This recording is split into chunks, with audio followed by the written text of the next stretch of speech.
MLC Rajendra ಹತ್ಯೆ ಸುಪಾರಿ audio ಸ್ಫೋಟ ವಿಚಾರಕ್ಕೂ ಗೃಹ ಸಚಿವ ಪರಮೇಶ್ವರ್ ಪ್ರತಿಕ್ರಿಯೆ ನೀಡಿದ್ದಾರೆ. ಈ ಬಗ್ಗೆ ನನಗೆ ಗೊತ್ತಿಲ್ಲ, ನಾನು ರಾಜೇಂದ್ರ ಅವರ ವಿಚಾರವಾಗಿ ಆಗಲಿ ರಾಜಣ್ಣ ಅವರ ವಿಚಾರವಾಗಿ ಆಗಲಿ ಪ್ರತಿಕ್ರಿಯೆ ನೀಡೋದಿಲ್ಲ. ಯಾಕಂದ್ರೆ ಅದು ತನಿಖೆಯ ಹಂತದಲ್ಲಿ ಇದೆ, ಹೀಗಾಗಿ ನಾನು ಪ್ರತಿಕ್ರಿಯೆ ನೀಡುವುದಿಲ್ಲ. ಸದ್ಯ ಈಗಾಗಲೇ ಸ್ಥಳೀಯವಾಗಿ ತನಿಖೆ ಟೀಮ್ ಸೆಟಪ್ ಆಗಿದೆ ಅಂತ ಗೃಹ ಸಚಿವ ಪರಮೇಶ್ವರ್ ಅವರು ತಿಳಿಸಿದರು. ನನಗೆ ಗೊತ್ತಿಲ್ಲ. ನಾನು ರಾಜೇಂದ್ರ ಅವರ ವಿಚಾರದಲ್ಲಾಗ್ಲಿ ರಾಜಣ್ಣ ಅವರ ವಿಚಾರದಲ್ಲಾಗ್ಲಿ ಯಾವುದೂ ಪ್ರತಿಕ್ರಿಯೆ ಮಾಡೋದಿಲ್ಲ. ಯಾಕೆಂದ್ರೆ ಅದು ಇನ್ವೆಸ್ಟಿಗೇಷನ್ ಅಲ್ಲಿದೆ. ಇನ್ವೆಸ್ಟಿಗೇಷನ್ ಅಲ್ಲಿದ್ದಾಗ ನಾನು ಯಾವುದೇ ಪ್ರತಿಕ್ರಿಯೆ ಮಾಡೋದಕ್ಕೆ ಹೋಗೋದಿಲ್ಲ.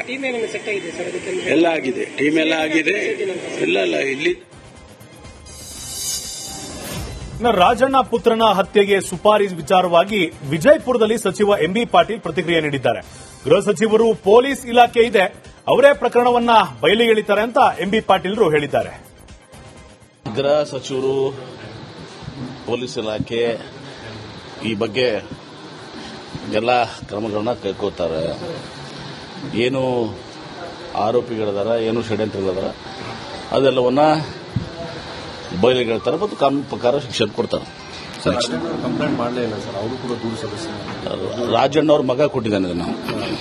ಓಕೆ, ಕೊಲೆ ಪ್ರಕರಣದಲ್ಲಿ ರಾಜಣ್ಣ ಮಗನ ಸರ್, ರಾಜಣ್ಣ ಹನಿ ಟ್ರ್ಯಾಪ್ ವಿಷಯದಲ್ಲಿ ಕೊಡ್ತೇನೆ ಅಂತ ಹೇಳಿ ಅದು ರಾಜಣ್ಣ ಅವ್ರಿಗೆ ಗೊತ್ತು. ನಾನು ಅವ್ರು ಕೇಳಿದ ನನಗೆ ರಾಜಣ್ಣ ಪುತ್ರನ ಹತ್ಯೆಗೆ ಸುಪಾರಿ ವಿಚಾರಕ್ಕೆ ಬೆಂಗಳೂರಿನಲ್ಲಿ ಆರೋಗ್ಯ ಸಚಿವ ದಿನೇಶ್ ಗುಂಡೂರಾವ್ ಪ್ರತಿಕ್ರಿಯೆ ನೀಡಿದ್ದಾರೆ. ರಾಜೇಂದ್ರ ಸುಪಾರಿ ವಿಚಾರ ಬಹಳ ಗಂಭೀರವಾದಂತಹ ವಿಷಯ, ತನಿಖೆ ಮಾಡಿ ಕಾರಣ ಏನು ಅಂತ ಪತ್ತೆ ಹಚ್ಚಿ ಕ್ರಮ ಕೈಗೊಳ್ಳಲಾಗುವುದು ಅಂತ ಹೇಳಿದರು. ರಾಜಣ್ಣ ಕೂಡ ಹನಿ ಟ್ರ್ಯಾಪ್ ಬಗ್ಗೆ ದೂರು ಕೊಟ್ಟಿದ್ದಾರೆ ಅಂತನೂ ಕೂಡ ಈ ಸಂದರ್ಭದಲ್ಲಿ ಪ್ರಸ್ತಾಪ ಮಾಡಿದರು. ಅದನ್ನು ಅವರು ಪೊಲೀಸ್ಗೆ ಕಂಪ್ಲೇಂಟ್ ಮಾಡಿದ್ದಾರೆ. ಅದರಿಂದ ಆ ವಿಷಯ ಗಂಭೀರವಾದಂತ ಒಂದು ವಿಷಯ. ಅದು ಯಾರೋ ಒಬ್ರು ಸುಪಾರಿ ಕೊಡ್ತಾರೆ ಅಂತ ಹೇಳಿದ್ರೆ ಅದು ಗಂಭೀರವಾದಂತ ವಿಷಯ. ಅದನ್ನ ತನಿಖೆ ಆಗೋ ಮುಖಾಂತರ ಏನು ನಡೆದಿದೆ, ಏನು ಕಾರಣ ಅಂತ ಪತ್ತೆ ಹಚ್ಚಿ ಅದು ಕ್ರಮ ತಗೊಳ್ಬೇಕು. ಅದಕ್ಕೆ ರಾಜಕೀಯ ಬಣ್ಣ ಕಟ್ಟಬೇಕಾಗಿರುತ್ತೆ. ಇನ್ನು ವಕ್ಫ್ ಮಸೂದೆ ತಿದ್ದುಪಡಿ ವಿರೋಧಿಸಿ ಮುಸ್ಲಿಮರು ಕಪ್ಪು ಪಟ್ಟಿ ಧರಿಸಿ ಪ್ರಾರ್ಥನೆ ಮಾಡಿದ್ದಾರೆ. ಈ ವಿಚಾರ ಸಂಬಂಧ ಮಂಡ್ಯದಲ್ಲಿ ಹಿಂದೂ ಪರ ಸಂಘಟನೆಯ ಮುಖಂಡ ಕಲ್ಲಡ್ಕ ಪ್ರಭಾಕರ್ ಭಟ್ರು ಪ್ರತಿಕ್ರಿಯೆ ನೀಡಿದ್ದಾರೆ. ಮುಸ್ಲಿಮರು ಸಮಸ್ಯೆ ಎಂದಾಗ ಒಗ್ಗಟ್ಟಾಗ್ತಾರೆ, ಹಿಂದೂಗಳು ಸಮಸ್ಯೆ ಬಂದಾಗ ರಾಜಕೀಯ ಮಾಡಿಕೊಂಡು ಅವರವರ ಲಾಭವನ್ನಷ್ಟೇ ನೋಡ್ತಾರೆ ಅಂತ ಹೇಳಿದ್ದಾರೆ. ವಕ್ಫ್ನಿಂದ ನಾವು ನಮ್ಮ ಭೂಮಿಯನ್ನೆಲ್ಲ ಕಳೆದುಕೊಳ್ತೀವಿ, ಒಂದು ದಿನ ಈ ನಮ್ಮ ನೆಲ ಪಾಕಿಸ್ತಾನವಾಗಲಿದೆ ಅಂತ ಆಕ್ರೋಶ ಕೂಡ ಹೊರಹಾಕಿದ್ದಾರೆ. ಅವರಿಗೇನಾದ್ರು ಸಣ್ಣ ಸಮಸ್ಯೆ ಬಂತು ಅಂತಾದ್ರೆ ಇಡೀ ಸಮಾಜ ಒಟ್ಟಾಗಿ ಅದನ್ನು ವಿರೋಧ ಮಾಡುತ್ತೆ. ಹಿಂದೂ ಸಮಾಜ ಹಾಗೆ ಯೋಚನೆ ಮಾಡಲ್ಲ. ಹಿಂದೂ ಸಮಾಜ ಜಾತಿ, ಮತ, ಉತ್ತರ, ದಕ್ಷಿಣ, ಬೇರೆ ಬೇರೆ ಪಕ್ಷಗಳು ಅಂತೇಳಿ ಅವರವರದ ಲಾಭವನ್ನೇ ನೋಡ್ಕೊಂಡಿರ್ತಾರೆ. ಅದ್ರ ಎಲ್ಲರ ಮುಳುಗಿ ಬಿಡ್ತಾರೆ. ಹಿಂದೂ ಸಮಾಜದ ಸಮಸ್ಯೆ ಇದು. ಅದಕ್ಕೋಸ್ಕರ ವಕ್ಫ್ ಬಂದದ್ರಿಂದ ನಾನು ಆಗ ಹೇಳಿದೆ ಅಲ್ಲ, ನಮ್ಮ ಭೂಮಿಯನ್ನೆಲ್ಲ ಕಳ್ಕೊಳ್ತೇವೆ, ಒಂದು ದಿವಸ ಪಾಕಿಸ್ತಾನ ಆಗುತ್ತೆ. ಮತ್ತೆ ಅದಕ್ಕೆ ಈಗಲೇ ನಾವೇನಾದ್ರು ಎಚ್ಚರಿಕೆಗೊಳ್ಳಿಲ್ಲ ಅಂತ ಇದ್ರೆ ಸಮಸ್ಯೆಗಳು ನಿರ್ಮಾಣ ಆಗುತ್ತೆ ಅಂತ. ಅದಕ್ಕೋಸ್ಕರ ಇಡೀ ಹಿಂದೂ ಇನ್ನು ಬಸನಗೌಡ ಪಾಟೀಲ್ ಯತ್ನಾಳ್ ಸ್ವತಂತ್ರ ಹಿಂದೂ ಪಕ್ಷ ಕಟ್ತಾರೆ ಅಂದ್ರೆ ಒಳ್ಳೇದು ಅಂತ ರಾಯಚೂರಿನಲ್ಲಿ ಸಣ್ಣ ನೀರಾವರಿ ಸಚಿವ ಎನ್ಎಸ್ ಬೋಸರಾಜು ಅವರು ಹೇಳಿದ್ದಾರೆ. ಅವರು ಬಿಜೆಪಿಯ ಹಿರಿಯ ನಾಯಕರು, ಕೇಂದ್ರ ಸಚಿವರಾಗಿದ್ದವರು. ಅವರ ಪಕ್ಷದಲ್ಲಿ ಎಲ್ಲವೂ ಸರಿ ಇಲ್ಲ ಅನ್ನೋದು ಗೊತ್ತಾಗ್ತಾ ಇದೆ. ಅವರು ಹೊಸ ಪಕ್ಷ ಮಾಡಿದ್ರೂ ಒಳ್ಳೇದು, ಮಾಡದೇ ಇದ್ರೂ ಕೂಡ ಒಳ್ಳೇದು, ಹಾಗೆ ಬೇರೆ ಪಕ್ಷ ಸೇರಿದ್ರೂ ಒಳ್ಳೇದು ಅಂತ ತಿಳಿಸಿದ್ದಾರೆ.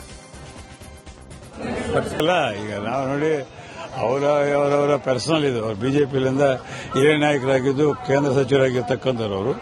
ಅವ್ರ ಪಕ್ಷದಲ್ಲಿ ಎಲ್ಲವನ್ನೂ ಸರಿ ಇಲ್ಲ ಅಂತಂಬುದು ಗೊತ್ತಾಗ್ತದೆ. ಅಲ್ಲಿಂದ ಅವ್ರ ಪಕ್ಷ ಮಾಡಿದ್ರೂ ಒಳ್ಳೇದು, ಪಕ್ಷ ಹೊರಗಿದ್ರೂ ಒಳ್ಳೇದು, ಬೇರೆ ಪಕ್ಷ ಸೇರಿದ್ರು ಒಳ್ಳೇದು.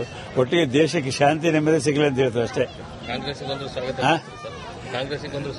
ನೋಡಿ, ಈಗ ನಮ್ಮ ಪಕ್ಷ ಕಾಂಗ್ರೆಸ್ ಪಕ್ಷ 140 ವರ್ಷ ಆಗಿದೆ ಇತಿಹಾಸ. ಅನೇಕರು ಬರ್ತಾರೆ, ಅನೇಕರು.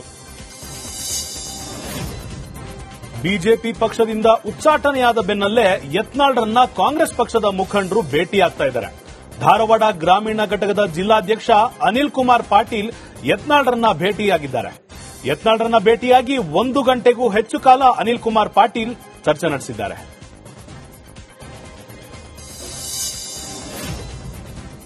ಯತ್ನಾಳ್ ಅವರ ಉಚ್ಚಾಟನೆಯನ್ನ ಖಂಡಿಸಿ ಬಸವನ ಬಾಗೇವಾಡಿಯಲ್ಲಿ ಪ್ರತಿಭಟನೆ ನಡೆಸಲಾಯಿತು. ನಾಗರಾಳ ಹುಲಿ ಗ್ರಾಮದಲ್ಲಿ ಯತ್ನಾಳ್ ಬೆಂಬಲಿಗರು ಪ್ರತಿಭಟನೆ ನಡೆಸಿ ಆಕ್ರೋಶವನ್ನ ವ್ಯಕ್ತಪಡಿಸಿದ್ದಾರೆ. ಪಂಚಮಸಾಲಿ ಸಮಾಜಕ್ಕೆ ಮೀಸಲಾತಿಗಾಗಿ ಹೋರಾಟವನ್ನ ನಡೆಸಿದ್ರು. ಹೀಗಾಗಿ ಪಂಚಮಸಾಲಿ ನಾಯಕ ಯತ್ನಾಳ್ ಅವರನ್ನ ಬಿಜೆಪಿಯಿಂದ ಉಚ್ಚಾಟನೆ ಖಂಡಿಸಿ ಈ ಪ್ರತಿಭಟನೆಯನ್ನ ನಡೆಸಲಾಗಿದೆ. ರಾಜ್ಯ ಸರ್ಕಾರದ ವಿರುದ್ಧ ಚಿಕ್ಕೋಡಿಯಲ್ಲಿ ರೈತ ಸಂಘಟನೆಯ ರಾಜ್ಯಾಧ್ಯಕ್ಷ ಚೂನಪ್ಪ ಪೂಜಾರಿ ಆಕ್ರೋಶ ವ್ಯಕ್ತಪಡಿಸಿದ್ದಾರೆ. ಅನ್ನ ಕೊಡುವ ರೈತರನ್ನ ಕತ್ತಲೆಗೆ ದೂಡಿ ರಾಜಕಾರಣ ಮಾಡಬೇಡಿ. ಸರ್ಕಾರ ರೈತರನ್ನ ಕಾಪಾಡೋ ಕೆಲಸ ಮಾಡಬೇಕು. ರೈತರು ಜಮೀನುಗಳಿಗೆ ಸಮರ್ಪಕವಾದ ವಿದ್ಯುತ್ ಪೂರೈಕೆ ಆಗ್ತಿಲ್ಲ.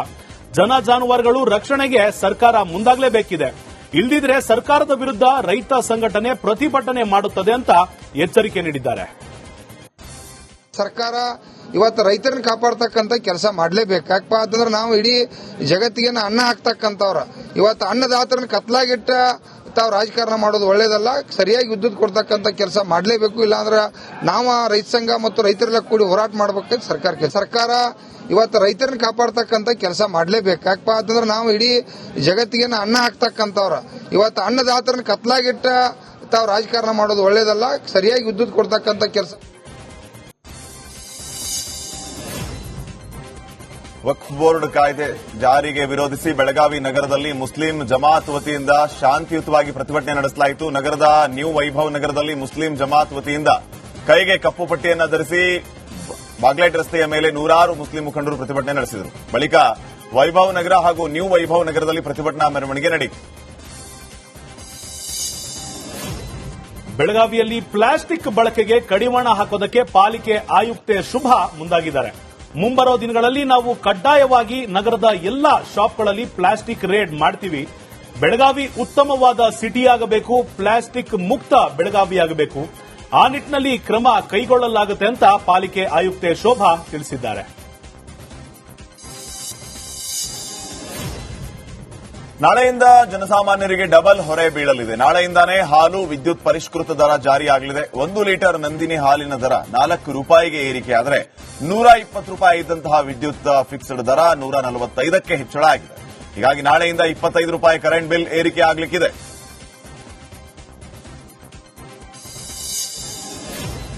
ಕಲಬುರಗಿಯಲ್ಲಿ ಸಿಮೆಂಟ್ ಫ್ಯಾಕ್ಟರಿಗೆ ಭೂಮಿ ಕೊಟ್ಟ ರೈತನ ಕುಟುಂಬಕ್ಕೆ ಉದ್ಯೋಗ ನೀಡದ ಫ್ಯಾಕ್ಟರಿ ನಡೆಯನ್ನ ಖಂಡಿಸಿ ಪ್ರತಿಭಟನೆ ನಡೆಸಲಾಗಿದೆ. ಫ್ಯಾಕ್ಟರಿ ಮುಂಭಾಗದಲ್ಲಿ ಪ್ರತಿಭಟನೆ ನಡೆಸಿ ಪೆಟ್ರೋಲ್ ಸುರಿದುಕೊಂಡು ಆತ್ಮಹತ್ಯೆ ಮಾಡಿಕೊಳ್ಳೋದಾಗಿ ಎಚ್ಚರಿಕೆ ನೀಡಿದ್ದಾರೆ. ಚಿಂಚೋಳಿ ತಾಲೂಕಿನ ಛತ್ರಸಾಲ ಗ್ರಾಮದಲ್ಲಿರುವ ಕಲಬುರಗಿ ಸಿಮೆಂಟ್ ಫ್ಯಾಕ್ಟರಿಗೆ ಈರಪ್ಪ ಎಂಬ ರೈತ ಕೃಷಿ ಭೂಮಿಯನ್ನ ನೀಡಿದ್ರು. ಆದರೆ ಫ್ಯಾಕ್ಟರಿ 7-8 ವರ್ಷ ಕಳೆದರೂ ಕೂಡ ಉದ್ಯೋಗ ನೀಡದೇ ಇರೋದಕ್ಕೆ ಈ ರೀತಿ ರೈತ ಈರಪ್ಪ ಪ್ರತಿಭಟನೆಗೆ ಮುಂದಾಗಿದ್ದಾರೆ. ಯಾದಗಿರಿ ಜಿಲ್ಲೆಯ ಹುಣಸಗಿ ತಾಲೂಕಿನ ನೀಲಕಂಠರಾಯನ ಗಡ್ಡಿಯಲ್ಲಿ ಕನಿಷ್ಠ ಮೂಲ ಸೌಕರ್ಯಗಳು ಇಲ್ಲದೆ ಜನರು ಗೋಳಾಡುವಂತಾಗಿದೆ. ರಸ್ತೆ ಸಂಪರ್ಕ ಇಲ್ಲದೆ ನೂರಾರು ನಿವಾಸಿಗಳು ಪರದಾಡ್ತಾ ಇದ್ದಾರೆ. ಸದ್ಯ ಕೃಷ್ಣಾ ನದಿಯಲ್ಲಿ ಅಳಿದುಳಿದ ನೀರು ಕಡಿಮೆ ಆಗ್ತಾ ಇದೆ. ಇನ್ನು ಮಳೆಗಾಲದಲ್ಲಿ ನೀಲಕಂಠರಾಯನ ಗಡ್ಡಿ ಪ್ರವಾಹಕ್ಕೆ ತುತ್ತಾಗ್ತಾ ಇದ್ದು ರಸ್ತೆಯನ್ನಾದರೂ ಮಾಡಿಸಿ ಅಂತ ರಿಪಬ್ಲಿಕ್ ಕನ್ನಡದ ಮುಂದೆ ಅಳಲನ್ನ ತೋಡಿಕೊಂಡಿದ್ದಾರೆ. ಕುಡಿಯೋ ನೀರಿನ ವ್ಯವಸ್ಥೆ ಮಾಡಿಕೊಡಿ ಅಂತ ಮನವಿ ಮಾಡಿಕೊಂಡಿದ್ದಾರೆ.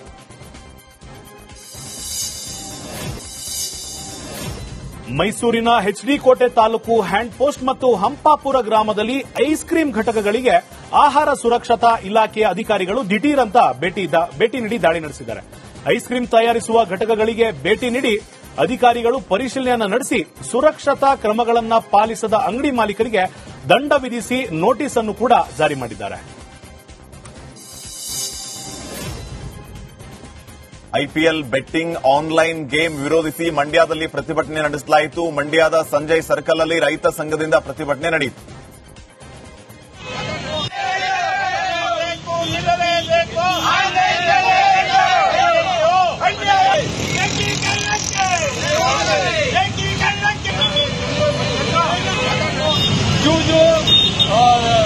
ಜನನ ತುಂಬಾ ಅಧೋಗತಿ ತಗೋಕೆ ಅಂತ ಏನು ಹೋರಾಟ ಹಮ್ಮಿಕೊಂಡಿದೆ. ಇದನ್ನ ಮೊದಲು ನಿಲ್ಲಿಸಬೇಕು. ಆ ಇಸ್ಪೀಟ್ ಆಗುತ್ತೆ ದೊಡ್ಡದೇನಲ್ಲ. ಮೊಬೈಲ್ ಅಲ್ಲಿ ನೀವು ಕಾರ್ಡ್ ಇಟ್ಕೊಂಡ್ರೆ ಅರೆಸ್ಟ್ ಮಾಡ್ತೀರಾ, ಡ್ರಮ್ಮಿ ಇಟ್ಕೊಂಡು ಹೆಂಗ್ ಮಾಡ್ತೀರಾ? ಈಗ ಆನ್ಲೈನ್ ತೋರಿಸಿ ಜನಜೀವನ ಸಿನಿಮಾ ಆಕ್ಟ್ ಮಾಡ್ತಾ ಇದ್ದಾರೆ. ಸಿನಿಮಾ ಆಕ್ಟರ್ಸ್ ಏನ್ ಕ್ರಮ ತಗೊಂಡಿದ್ದಾರೆ? ದಕ್ಷಿಣ ಕನ್ನಡ ಜಿಲ್ಲೆಯ ಬೆಳ್ತಂಗಡಿ ತಾಲೂಕಿನ ವೇಣೂರು ಸಮೀಪದ ಅಂಡಿಂಜೆಯಲ್ಲಿ ಭೀಕರ ಅಪಘಾತ ಸಂಭವಿಸಿದೆ. ಈ ರಸ್ತೆ ಅಪಘಾತದಲ್ಲಿ ಯಕ್ಷಗಾನ ಭಾಗವತರೊಬ್ಬರು ಸ್ಥಳದಲ್ಲೇ ಸಾವನ್ನಪ್ಪಿದ್ದಾರೆ. ಮಂಗಳಾದೇವಿ ಯಕ್ಷಗಾನ ಮೇಳದ ಯಕ್ಷಗಾನ ಭಾಗವತ ಸತೀಶ್ ಆಚಾರ್ಯ ಅಂಡಿಂಜೆ ಮೃತಪಟ್ಟಿದ್ದಾರೆ. ವೇಣೂರು ಪೊಲೀಸ್ ಠಾಣೆಯಲ್ಲಿ ಪ್ರಕರಣ ಕೂಡ ದಾಖಲಾಗಿದೆ. ಮಡಿಕೇರಿಯಲ್ಲಿ ವೀರ ಸೇನಾನಿಯಾಗಿದ್ದ ಜನರಲ್ ತಿಮ್ಮಯ್ಯ ಅವರ 119ನೇ ಜನ್ಮದಿನದ ಕಾರ್ಯಕ್ರಮವನ್ನು ನಡೆಸಲಾಗಿದೆ.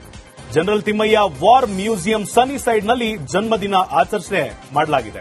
ಅಧಿಕಾರಿಗಳು ತಿಮ್ಮಯ್ಯರವರ ಭಾವಚಿತ್ರಕ್ಕೆ ಪುಷ್ಪ ನಮನ ಸಲ್ಲಿಸಿದ್ದಾರೆ. ಈ ಕಾರ್ಯಕ್ರಮದಲ್ಲಿ ನಿವೃತ್ತ ಯೋಧರು, ಅಧಿಕಾರಿಗಳು, ವಿದ್ಯಾರ್ಥಿಗಳು ಕೂಡ ಭಾಗಿಯಾಗಿದ್ದರು.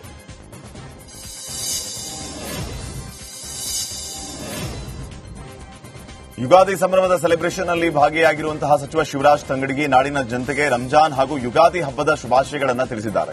ಇವತ್ತು ಒಂದೇ ದಿನ 2 ಹಬ್ಬವನ್ನು ಆಚರಣೆ ಮಾಡ್ತಾ ಇದ್ದೀವಿ. ಹಬ್ಬದ ಹಿನ್ನೆಲೆ ರೈನ್ ಡಾನ್ಸ್ ಅನ್ನ ನಮ್ಮ ಸಹೋದರರು ಆಯೋಜನೆ ಮಾಡಿದ್ದಾರೆ ಅಂತ ಉಭಯ ಬಾಂಧವರಿಗೆ ಶುಭಾಶಯಗಳನ್ನು ಕೋರಿದರು. ದಾವಣಗೆರೆಯ ನ್ಯಾಮತಿ ಎಸ್ಬಿಐ ಬ್ಯಾಂಕ್ನಲ್ಲಿ ಕಳುವು ಕೇಸ್ಗೆ ಮಹತ್ವದ ಟ್ವಿಸ್ಟ್ ಸಿಕ್ಕಿದೆ. ಸಾಲ ಕೊಡಲು ಬ್ಯಾಂಕ್ ಸಿಬ್ಬಂದಿ ನಿರಾಕರಣೆ ಮಾಡಿದ್ದಕ್ಕೆ ಕಳ್ಳರು 2024ರ ಅಕ್ಟೋಬರ್ 28ರಂದು ನ್ಯಾಮತಿ ಬ್ಯಾಂಕ್ ಕಳ್ಳತನ ಮಾಡಿದ್ದಾರೆ. ದಾವಣಗೆರೆ ಪೊಲೀಸ್ ಜಟಿಲವಾಗಿದ್ದ ಪ್ರಕರಣವನ್ನ ಭೇದಿಸಿದ್ದಾರೆ. ಈ ಪ್ರಕರಣದಲ್ಲಿ ಭಾಗಿಯಾಗಿದ್ದ 6 ಮಂದಿಯನ್ನ ಅರೆಸ್ಟ್ ಕೂಡ ಮಾಡಿದ್ದಾರೆ. 13 ಕೋಟಿ ಮೌಲ್ಯದ 17 ಕೆಜಿ ಚಿನ್ನವನ್ನ ಈಗ ಪೊಲೀಸರು ವಶಕ್ಕೆ ಪಡೆದಿದ್ದಾರೆ. ಕೊಪ್ಪಳದ ಗವಿ ಮಠಕ್ಕೆ ಶಾಸಕ ಬಸನಗೌಡ ಪಾಟೀಲ್ ಯತ್ನಾಳ್ ಆಗಮಿಸಿದರು. ಶುಗರ್ ಫ್ಯಾಕ್ಟರಿ ಉದ್ಘಾಟನೆ ಕಾರ್ಯಕ್ರಮಕ್ಕೆ ಗವಿ ಶ್ರೀಗಳಿಗೆ ಆಹ್ವಾನವನ್ನ ಮಾಡಿದರು. ಉಚ್ಚಾಟಿತ ಶಾಸಕ ಯತ್ನಾಳ್ಗೆ ಬೆಂಬಲಿಗರು ಸ್ವಾಗತವನ್ನ ಕೋರಿದರು.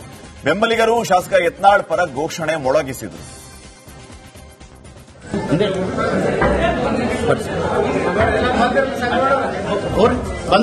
ನಮ್ಮವರು ಬಂದಾರ.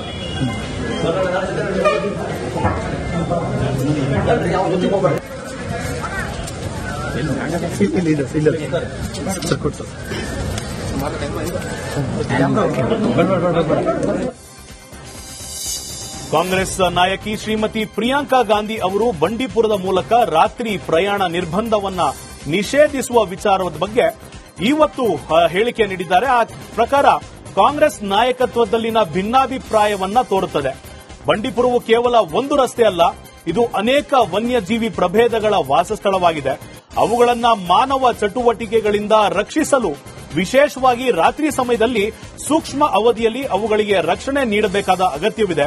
ಈ ಬಗ್ಗೆ ಸಾರ್ವಜನಿಕರು ಸೇವ್ ಬಂಡೀಪುರ ಅಭಿಯಾನ ಆರಂಭಿಸಿದ್ದಾರೆ ಅಂತ ಹೇಳಿದ್ದಾರೆ. ಇವತ್ತು ರಂಜಾನ್ ಹಬ್ಬ ಸಂಭ್ರಮ ಸಡಗರದಿಂದ ಕೂಡಿದೆ. ಮಸೀದಿಗಳಲ್ಲಿ ಮುಸ್ಲಿಂ ಬಾಂಧವರ ಪ್ರಾರ್ಥನೆ ಸಲ್ಲಿಸಿದರು. ಬೆಂಗಳೂರಿನ ಈದ್ಗಾ ಮೈದಾನದಲ್ಲಿ ಪೊಲೀಸ್ ಬಿಗಿ ಬಂದೋಬಸ್ತ್ ನಿಯೋಜನೆ ಮಾಡಲಾಗಿದೆ. ಕೇಂದ್ರ ಸರ್ಕಾರದ ವಕ್ಫ್ ಬಿಲ್ ವಿರೋಧಿಸಿ ಬೆಂಗಳೂರಿನ ಚಾಮರಾಜಪೇಟೆಯಲ್ಲಿ ಕೈಗೆ ಕಪ್ಪು ಪಟ್ಟಿಯನ್ನು ಧರಿಸಿ ಸಚಿವ ಜಮೀರ್ ಅಹಮದ್ ಖಾನ್ ಈದ್ ನಮಾಜ್ ಅನ್ನ ಮಾಡಿದರು. ರಂಜಾನ್ ಹಿನ್ನೆಲೆ ಮಂಗಳೂರಿನ ಬಾವುಟ ಗುಡ್ಡದಲ್ಲಿರುವ ಈದ್ಗಾ ಮಸೀದಿಯಲ್ಲಿ ಮುಸ್ಲಿಂ ಬಾಂಧವರು ಸಾಮೂಹಿಕ ನಮಾಜ್ ನೆರವೇರಿಸಿದರು. ವಿಧಾನಸಭೆಯ ಸ್ಪೀಕರ್ ಯುಟಿ ಖಾದರ್ ನಮಾಜ್ನಲ್ಲಿ ಪಾಲ್ಗೊಂಡಿದ್ದರು. ನಗರದ ಈದ್ಗಾ ಮಸೀದಿಯಲ್ಲಿ ನೂರಾರು ಮುಸ್ಲಿಂ ಬಾಂಧವರು ಸಾಮೂಹಿಕ ಪ್ರಾರ್ಥನೆ ಸಲ್ಲಿಸಿ ನಮಾಜ್ ಬಳಿಕ ಎಲ್ಲರೂ ಹಬ್ಬದ ಶುಭಾಶಯಗಳನ್ನು ವಿನಿಮಯ ಮಾಡಿಕೊಂಡಿದ್ದಾರೆ. ಬಾಗಲಕೋಟೆಯ ಕಮತಗಿ ಪಟ್ಟಣದಲ್ಲಿ ನಡೆದಂತಹ ರಂಜಾನ್ ಸಂಭ್ರಮದಲ್ಲಿ ಹುಚ್ಚೇಶ್ವರ ಸ್ವಾಮೀಜಿ ಭಾಗಿಯಾಗಿದ್ದರು. ಕಮತಗಿ ಹೊಳೆ ಹುಚ್ಚೇಶ್ವರ ಮಠದ ಹುಚ್ಚೇಶ್ವರ ಸ್ವಾಮೀಜಿ ಹೀಗೆ ಈದ್ಗಾ ಮೈದಾನದಲ್ಲಿ ನಡೆದ ರಂಜಾನ್ ನಮಾಜ್ ಅಲ್ಲಿ ಭಾಗಿಯಾಗಿದ್ದರು. ರಂಜಾನ್ ಹಿನ್ನೆಲೆ ಮುಸ್ಲಿಂ ಬಾಂಧವರಿಗೆ ಸ್ವಾಮೀಜಿ ಶುಭ ಕೋರಿದರು. ರಾಮನಗರದಲ್ಲಿ ರಂಜಾನ್ ಹಬ್ಬದ ಹಿನ್ನೆಲೆ ಸಹಸ್ರಾರು ಸಂಖ್ಯೆಯ ಮುಸಲ್ಮಾನ್ ಬಾಂಧವರು ಸಾಮೂಹಿಕ ಪ್ರಾರ್ಥನೆ ನಡೆಸಿದ್ದಾರೆ.